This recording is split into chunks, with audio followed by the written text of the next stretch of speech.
महाराष्ट्र के इतिहास की बात करें तो यहां सनातन की रक्षा के लिए न जाने कितने वीरों ने अपना प्राणों की आहुति दी है, पर कांग्रेस ने अपने शासनकाल में क्या किया? पालघर में हमारे साधुओं की हत्या हुई। పాల్గర్లో మీరు చూశారు, చేతులెత్తి వేడుకున్నాడు, నన్ను చంపొద్దు చంపొద్దు చంపొద్దు అని. పాల్ఘర్లో దేశం మంచి కోరే సర్వజనం హితం కోరే పాల్ఘర్లో సాధువుని చంపితే, చేతులెత్తి వేడుకొని చంపితే ఒక్కళ్ళు పట్టించుకోలేదు. చంపిన వాళ్ళకి శిక్ష పడాలి. అందుకనే ఇలాంటి ప్రభుత్వాలు కాదు మనకు కావాల్సింది. సాధువుల్ని, సంతుల్ని, సనాతన ధర్మాన్ని కాపాడే ప్రభుత్వం కావాలి.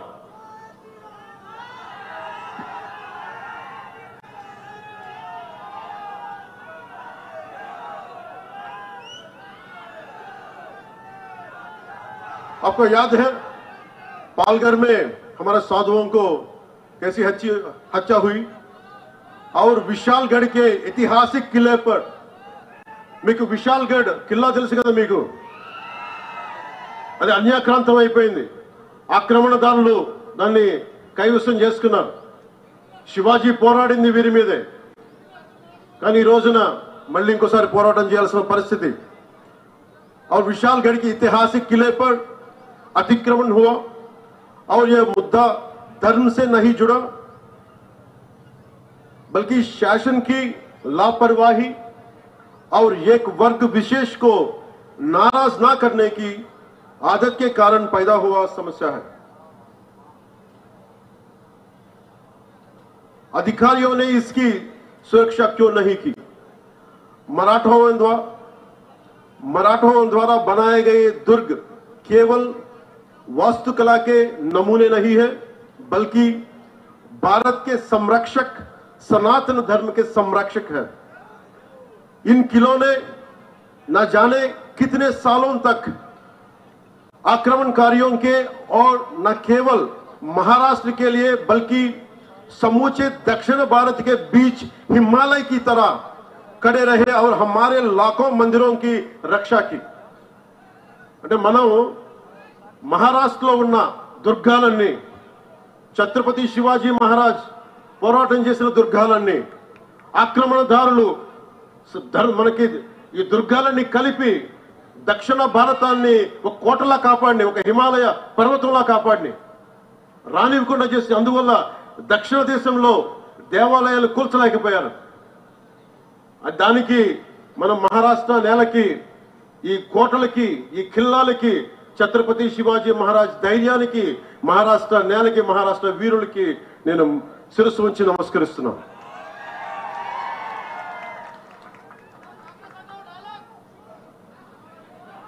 सोचिए, अगर ये किले नहीं होते तो हम हमारे हजारों मंदिरों की क्या स्थिति होती? तमिलनाडु में क्या होता? आंध्रा के मंदिरों की क्या स्थिति होती? जरा सोचिए. आज बाला साहेब होते तो क्या सोचते? बाला साहेब ठाकरे जी चाहते थे एकजुट भारत, నిలబడి ఉన్న భారతం, కలిసికట్టుగా ఉన్న భారతం. అంతే, బాళాసాహెబ్ ఠాకరే కోరుకున్నది కలిసికట్టుగా ఉన్న భారతం, ఒక్క భారతం, ధైర్యంతో కూడిన భారతం, పౌరుషంతో ఉన్న భారతం, సాహసంతో ఉన్న భారతం. बाला साहेब ठाकरे जी चाहते हैं एकजुट भारत, जिसे मोदी जी पूरा कर रहे हैं. वो चाहते थे राम मंदिर, जिसे एनडीए ने पूरा करके दिखाया. उनकी हर इच्छा को पूरा करने में लगी है एनडीए सरकार. शिवरायांनी सांगितले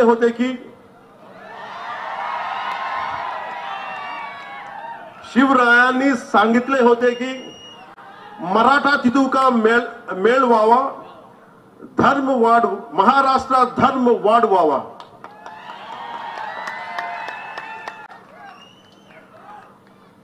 अब ये महाराष्ट्र की जनता निर्णय लेगी कि हम बटना है और कमजोर होना है।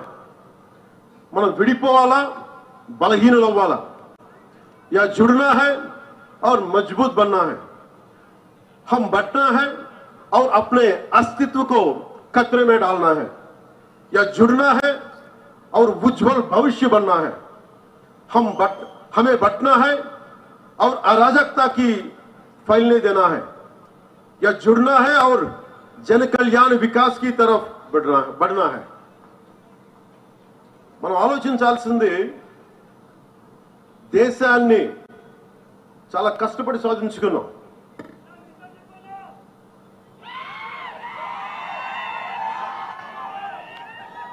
మన దేశాన్ని రక్షించుకోవడంలో నిర్ణయం మీ చేతుల్లో। విడిపోయి బలహీనపడదామా లేదా కలిసి బలంగా నిలబడదామా?